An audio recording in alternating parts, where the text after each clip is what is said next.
It started like any other quiet Tuesday at the Deep Space Monitoring Station, tucked away in the rainforest of French Guiana. Inside the dimly lit control room, screens blinked with streams of data from telescopes and satellites scattered across the solar system. Most days it was routine, tracking asteroids, calibrating instruments, double-checking cosmic background noise. But that morning, something was off. One of the senior analysts noticed a tiny blip on the long-range radar. At first it looked like a glitch, maybe interference from a passing satellite or a solar flare. But when the same signal appeared again an hour later, moving faster than anything natural should, his stomach dropped. He called over a colleague, then another. Soon half the room was huddled around a single monitor, eyes wide, voices low. The object wasn't just fast, it was impossibly fast. It covered distances in minutes that should have taken days, and it left no heat trail, no exhaust, no radio chatter, nothing. It was like watching a ghost sail through the void. Within hours, encrypted messages flew between space agencies, NASA in the US, Roscosmos in Russia, CNSA in China, ESA in Europe. All confirmed the same thing. The object was real and it wasn't human-made. Worse, it wasn't alone. As more telescopes focused on the region near Jupiter, dozens of identical signatures popped up, emerging from what looked like empty space. They'd been hiding, and now they were coming. Panic didn't explode, not yet. At this level, secrecy was instinct. The public couldn't know, not until they understood what they were dealing with. But inside government bunkers and secure conference rooms, the mood shifted fast. Emergency calls were made in hushed tones. Military advisors were summoned before sunrise. The United Nations Security Council was alerted under Protocol Omega, a classification so rare, most members had never heard of it. Back at the monitoring station, the team worked non-stop. Coffee cups piled up. Someone ordered pizza at 3 a.m. No one laughed. On the main display, the swarm of unknown craft slowed as they crossed the orbit of Mars. They weren't drifting. They were braking deliberately, purposefully. That changed everything. This wasn't a meteor shower or a lost probe. This was navigation. This was intent. Scientists ran simulations. Could it be a natural phenomenon no one had seen before? A quantum anomaly? A wormhole echo? Every theory collapsed under scrutiny. The math didn't lie. These objects were under intelligent control, and their course pointed straight to Earth. In Washington, generals argued over whether to activate the orbital defense grid. In Beijing, top officials debated whether to go public or prepare for evacuation. In Geneva, diplomats whispered in corridors, wondering if this was the moment humanity would finally unite, or tear itself apart before the real threat even arrived.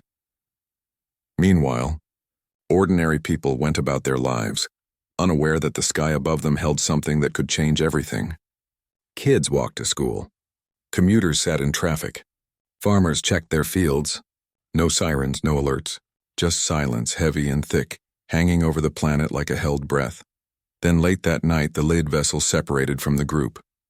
It moved ahead of the others, gliding toward the moon with eerie grace. And then, it stopped, hovered, as if waiting. That's when the first signal came. It wasn't sound. Not at first. It was data, a flood of it, streaming into every deep space receiver on Earth. Within minutes, experts decoded the basics: prime numbers, the hydrogen line frequency, the structure of DNA.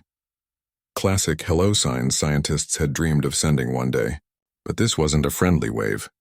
Buried in the data were images, clear, high-resolution shots of New York, Tokyo, Moscow, Cairo, Sydney, and over each city a grid of red lines, like crosshairs.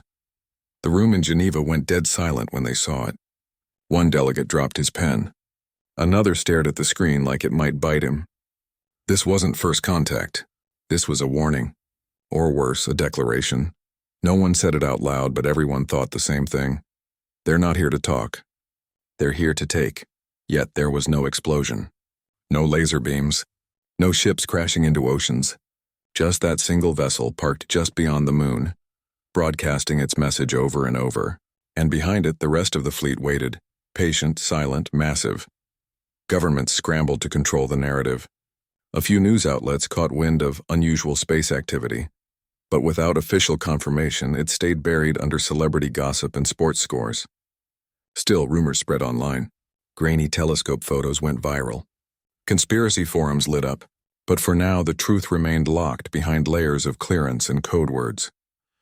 Back at the monitoring station, the original analyst who spotted the blip sat alone in the break room staring at his cold coffee. He thought about his daughter, asleep in her room thousands of miles away. He thought about how small Earth looked from space, just a pale blue dot, fragile and alone. And now something out there had noticed it, and decided it wanted it. He didn't know if humanity had hours, days, or weeks. But one thing was certain: the world would never be the same after this. Whether the visitors came in peace or war didn't matter anymore. The fact that they were here, real, undeniable, and watching, meant the human race had just stepped onto a much bigger stage. And the audience wasn't clapping. They were waiting to see what humanity would do next. No one slept that night. Not in the control rooms. Not in the war rooms.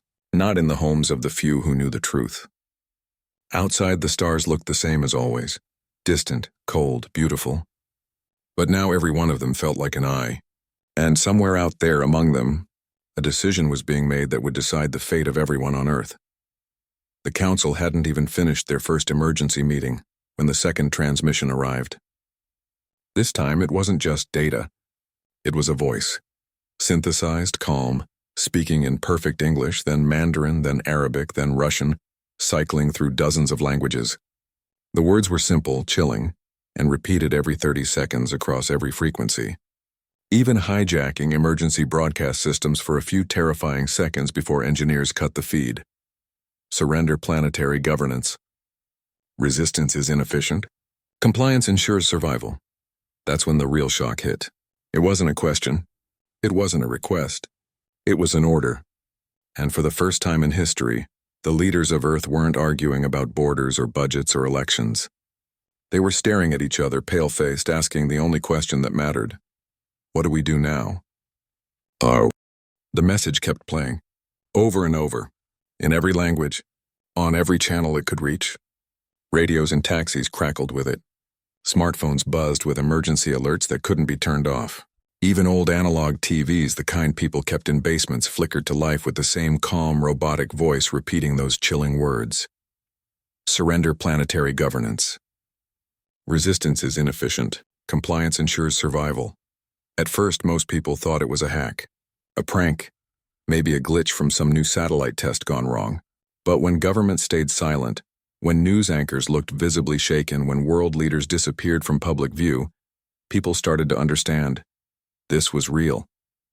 Panic didn't explode all at once. It spread like a slow tide.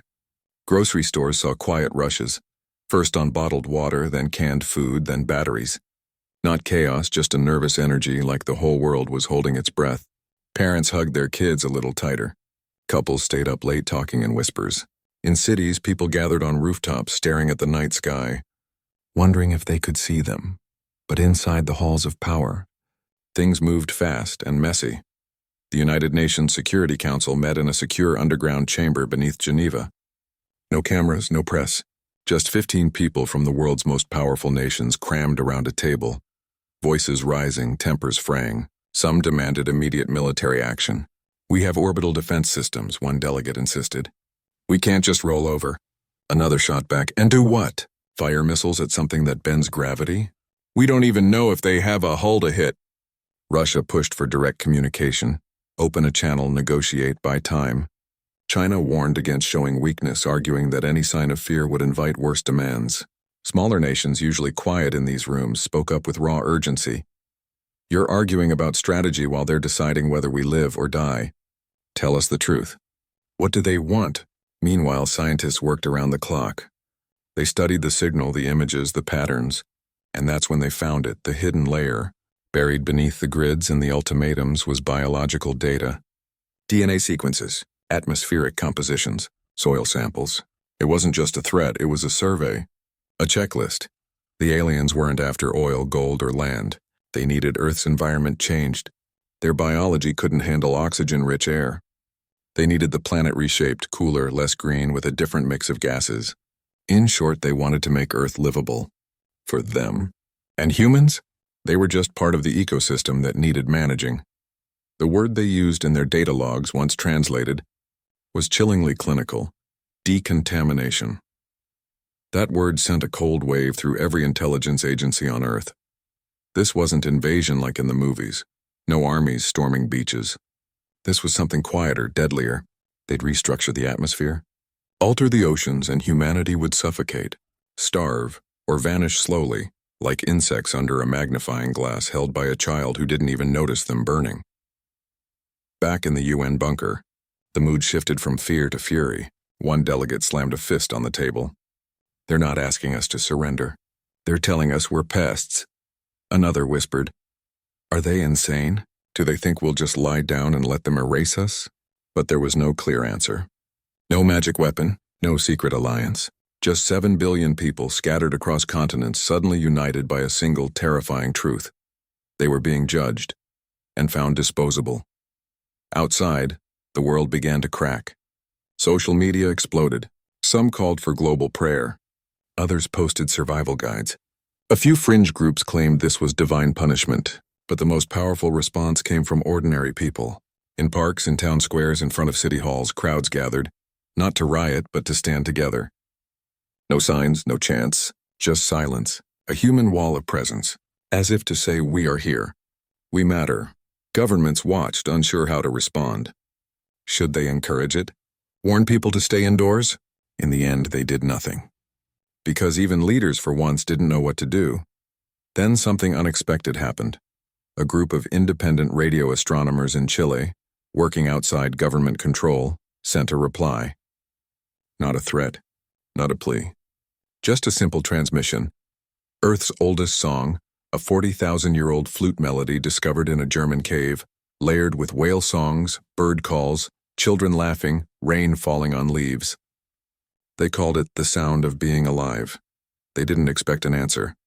But 12 hours later, the alien vessel near the moon tilted, just slightly. Like it was listening, that tiny movement sparked hope. Maybe they weren't just machines.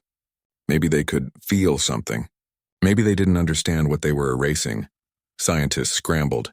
Linguists, biologists, musicians, poets, all working together in ways they never had before. They built a new message. Not with weapons or warnings, but with proof. Images of coral reefs healing, forests regrowing after fires, communities rebuilding after disasters.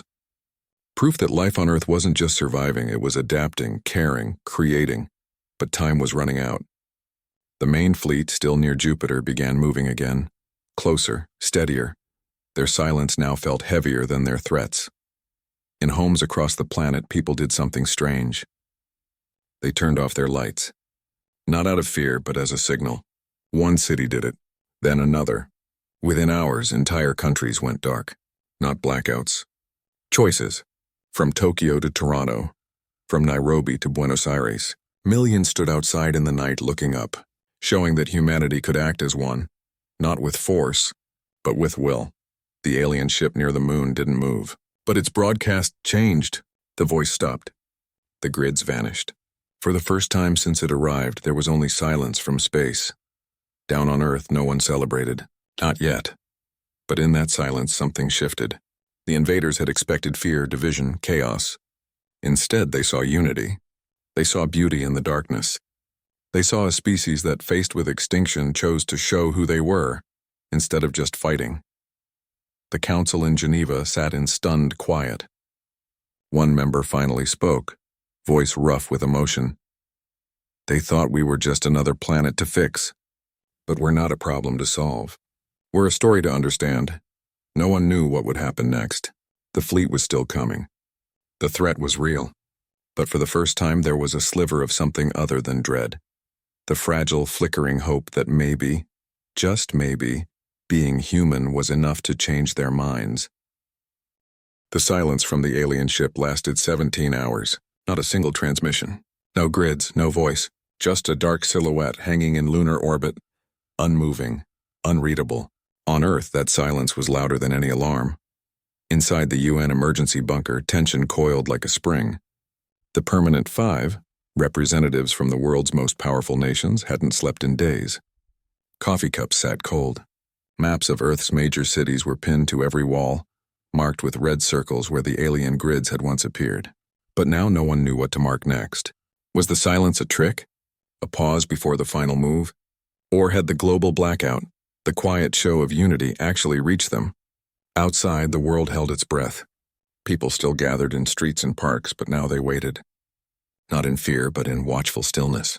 In some places, neighbors brought blankets and hot drinks, sitting together under the stars as if guarding something precious. In others, musicians played soft melodies on rooftops, their notes drifting into the night like messages sent upward with no guarantee they'd be heard. Then, without warning, the alien ship moved, not toward Earth, not away. It shifted slightly, rotating until its broad side faced the planet.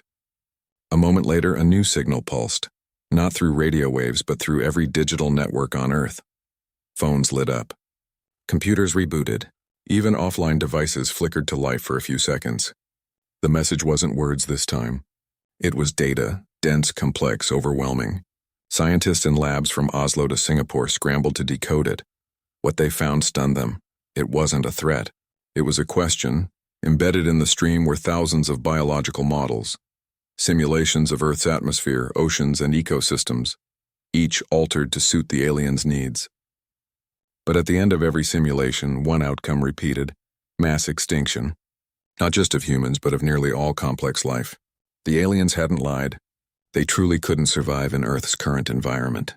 But their solution would erase everything that made the planet alive. And then came the twist. In one simulation, labeled differently, they'd included a variable they didn't understand: human cooperation. They'd seen the global blackout. They'd recorded the music, the silence, the shared stillness, and they'd run a new model. What if humans helped us change the planet without destroying themselves? The answer, according to their own data, was insufficient probability. They didn't believe it was possible. Not because humans lacked the technology, but because, in their experience, no intelligent species ever chose collective survival over self-interest. That's when the real crisis hit, not in space, but in the hearts of those on Earth. Because the aliens were right about one thing: humanity had spent centuries fighting itself. Wars over land, religion, resources, governments spying on each other, corporations hoarding knowledge. Even now, in the face of extinction, old instincts flared. Some nations quietly activated hidden defense protocols. Others demanded control over any negotiation. A few began drafting plans to preserve their own populations: bunkers, seed vaults, elite evacuation routes, while leaving the rest behind. The council saw it happening in real time. Trust, so briefly stitched together by fear, began to unravel. One delegate accused another of hiding data. A third walked out of a meeting, slamming the door. For a few terrible hours, it looked like humanity would prove the aliens right, not by dying, but by choosing to divide when unity was the only way forward. But then, something unexpected happened, not from leaders, but from the people. In India, a group of farmers opened their underground grain stores and began distributing food freely, saying, "If we're all going to vanish, no one should go hungry." In Brazil, indigenous communities shared ancient knowledge of forest regeneration with scientists, offering solutions no lab had considered. In South Africa, a team of researchers working on neutrino communication, technology most governments had ignored, realized their system could send messages the aliens might understand, since it used natural cosmic particles, not human-made signals, and they didn't ask for permission. They just did it. They built a new transmission, not with governments, not with armies, but with open-source collaboration. Biologists sent data on Earth's microbial diversity, trillions of tiny life forms that kept the planet balanced. Musicians added rhythms based on heartbeats from newborns across 6 continents. Children drew pictures of animals, trees, oceans, and uploaded them to a global server anyone could access. It wasn't a weapon. It wasn't a surrender. It was a portrait of a world that thrived not in spite of its differences, but because of them. When the council learned what was happening, they were speechless. This wasn't diplomacy. It was something older, deeper. It was the human instinct to show, not just tell, to prove worth through action, not words. They had no choice but to support it. For the first time, the world's government stepped back and let the people lead. The transmission went out at dawn, beamed from dozens of locations at once: radio dishes, university labs, even modified satellite phones in remote villages. It carried no demands, no threats, just a simple message wrapped in layers of life. We are not efficient. We are not perfect. But we care for each other, for this planet, for the future we haven't met yet. And if you change this world, you erase that care. Is that really what you want? Hours passed. Nothing. Then the alien ship pulsed, a soft blue light unlike anything seen before. Not a weapon, not a signal, just light, like a sigh. And then a new message arrived, short, clear, in every language. Explain care. In that moment, the council didn't argue. They didn't plan. They just looked at each other, and for the first time they smiled. Not because the danger was over, but because the conversation had finally begun, and maybe, just maybe, that was enough. The words explain care hung in the air like a question no one had ever been asked before, and yet everyone understood it instantly. Not as a demand, but as an opening, a crack in the wall. And through that crack, something fragile but powerful began to grow. At first, no government knew how to respond. How do you explain something as messy, irrational, and deeply human as care to beings who measured everything in efficiency and survival odds? You can't put it in a data packet. You can't prove it with math. But people, ordinary people, already knew what to do. In classrooms across the planet, teachers stopped their lessons. Instead, they asked students to draw what care looked like to them. A child in Kenya drew her grandmother braiding her hair. A teenager in Norway sketched his neighbor shoveling snow from an elderly man's driveway without being asked. In the Philippines, a group of kids filmed themselves feeding stray cats after a storm. These weren't grand gestures. They were small, everyday acts, exactly the kind the aliens had never considered. Scientists, too, shifted their approach. Instead of sending complex models, they shared simple stories. A video of a forest ranger nursing an injured bird back to health. Footage of volunteers cleaning plastic from a beach, not for money or fame, but because they loved the ocean. Recordings of doctors staying late during a pandemic, exhausted but still gentle with every patient. The message wasn't "we are strong," it was "we stay, even when it's hard." And then came the music. Not orchestras or pop stars, but voices from everywhere. Lullabies hummed by mothers, work songs from fishermen, chants from monks, street musicians playing for spare change, all woven together into one long, flowing sound that rose and fell like breath. It was sent not as entertainment, but as evidence. This is how we soothe each other. This is how we say you're not alone. The alien ship didn't reply right away, but it stopped moving. It just listened. Meanwhile, something strange happened on Earth. The fear didn't vanish, but it changed shape. People stopped hoarding. Instead, they started sharing. Communities set up care circles, checking on neighbors, delivering medicine, teaching each other skills. In cities where protests had once turned violent, people now stood together in silence, not as nations or religions, but as humans waiting for an answer from the stars. Governments, watching all this unfold, felt something unfamiliar: humility. For decades, they'd believed control came from power, from borders, from weapons. But now the real power was flowing from kitchens, classrooms, farms, and street corners. The council in Geneva didn't issue orders anymore. They simply asked, "What are people doing?" and tried to support it. Then, a breakthrough. A team in South America, working with indigenous elders and climate scientists, realized the aliens' biology wasn't just incompatible with oxygen. Their cells couldn't process Earth's natural electromagnetic fields, which were shaped by the planet's iron core and living ecosystems. But what if, instead of tearing down Earth's systems, they could build a small contained habitat that mimicked the aliens' homeworld, a kind of embassy in orbit or on the moon, where they could live without harming Earth? It was a wild idea. But it was also an offer. We don't have to destroy each other. We can make space for both of us. They sent the proposal not as a formal treaty, but as a story. A child's drawing of two houses side by side, one green, one silver, with a bridge between them. Beneath it, a single line: "You don't have to live like us, but you don't have to erase us to live." 3 days passed. Nothing. Then, without warning, the entire alien fleet powered down their engines. Not a single light blinked.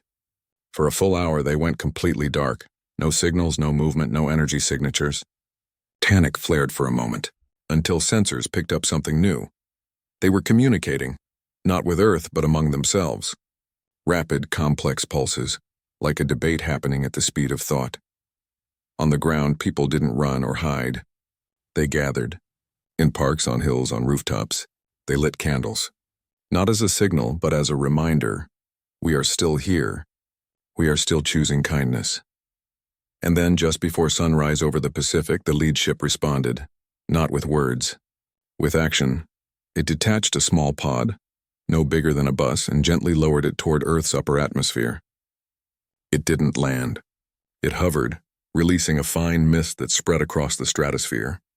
Scientists braced for disaster, until they analyzed it. It was a bioagent, but not a weapon.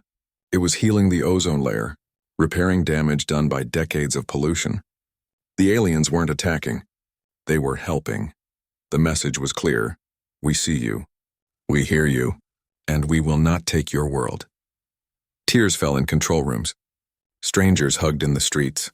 No one cheered. This wasn't victory. It was understanding. And it felt more precious. The council met again, but this time the mood was different. No shouting, no blame, just quiet awe. One delegate said what everyone was thinking. They thought we were insane for resisting. But maybe we were sane for caring. The fleet didn't leave right away.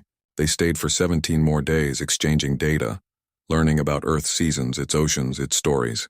They shared their own history, of a dying world, of exile, of fear that they were the last of their kind.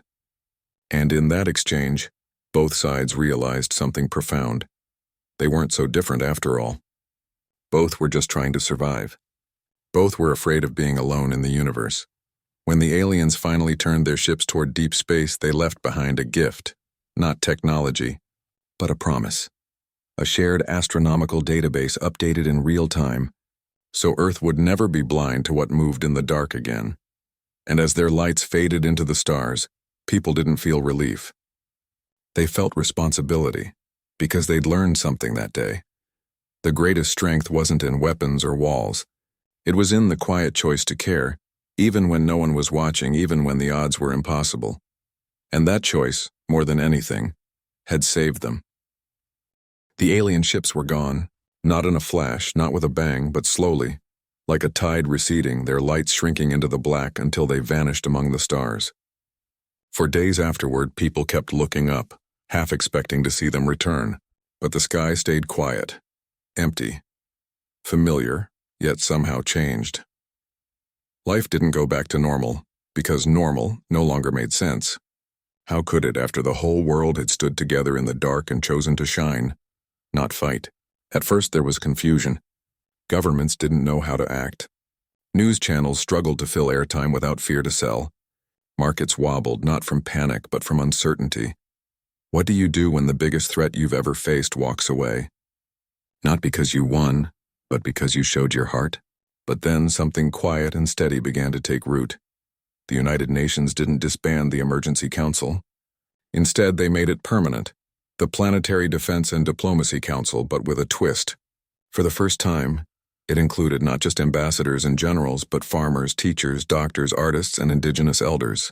Because everyone now understood, protecting Earth wasn't just about missiles or radar. It was about soil, songs, stories, and the way a stranger shares an umbrella in the rain. Military budgets, once untouchable, started shrinking. Not overnight, but steadily. Countries that had spent billions on weapons began redirecting funds to clean water, reforestation, mental health care, and global education. No one ordered it. It just felt obvious. If caring had saved them once, why not build a world where caring was the rule, not the exception? Schools changed too. History lessons no longer ended with wars and borders. They now included the quiet days, the 17 days when humanity chose unity over fear. Children learned that courage isn't always loud. Sometimes it's standing in silence with your neighbors holding a candle, trusting that light matters. And the environment? That changed most of all.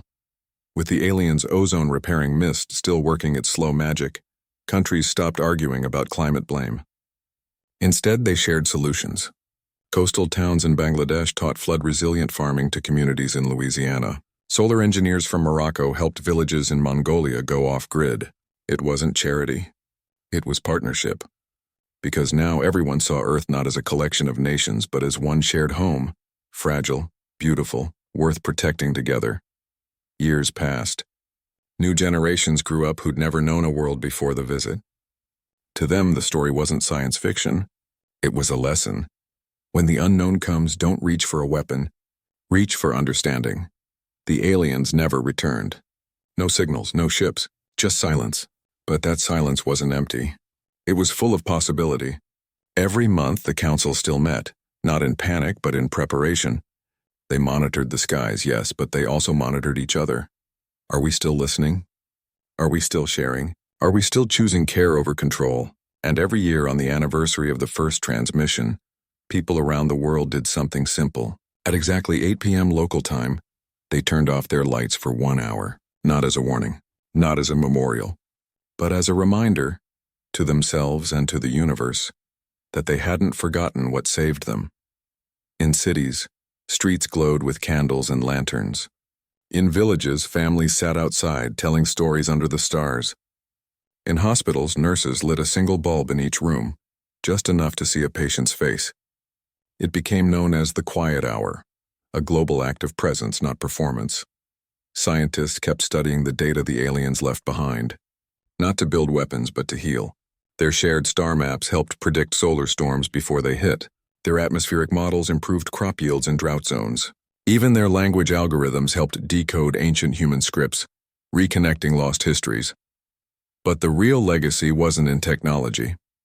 It was in how people looked at each other. Strangers smiled more. Arguments cooled faster. When disaster struck, a flood, an earthquake, a fire, help came not just from nearby towns but from across oceans without being asked. The idea that someone else's problem was separate from your own had faded, like an old photograph left in the sun. Older folks sometimes said, "We used to think the biggest threat was out there." They'd point to the sky. Turns out the real danger was in here. They'd tap their chests, thinking we were alone, thinking we had to win. Now no one talked about winning.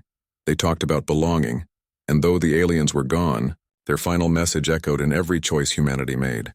You were not insane to resist. You were rare to choose peace. That line was carved into the entrance of the new Global Science Center in Geneva. Not as a boast, but as a warning and a promise. Because the truth was, the invasion never happened. Not really. There were no battles, no explosions, no cities in ruins. But something far deeper had shifted. Humanity had been invaded, not by ships but by a question. What are you willing to show the universe about who you are? And they'd answered not with force, but with tenderness. Today, if you walk through any major city, you'll see murals of two hands, one human, one strange and silver, reaching toward each other not to fight but to learn. You'll hear songs that mix whale calls with old lullabies. You'll see kids planting trees with labels that say, "For the ones who come after us." The world isn't perfect. There are still disagreements, still struggles, still pain, but something fundamental changed that day the sky spoke. People stopped seeing Earth as something to own and started seeing it as something to steward. Together. And every night when the stars come out, millions of people glance up, not with fear, but with quiet hope. Because they know now the universe is watching, and humanity has decided once and for all to be worth watching. No one knows if the aliens are out there listening, but it doesn't matter. Because the lesson wasn't for them. It was for us. We are not alone in the cosmos, but we are responsible for the world we build here. And that world, fragile as it is worth every act of care, every shared silence, every candle lit in the dark. So the council still meets, the lights still go out once a year, and the story is still told not as a warning but as a compass, because the real invasion wasn't from the stars. It was the moment humanity finally invaded its own fear, and chose against all odds to be kind.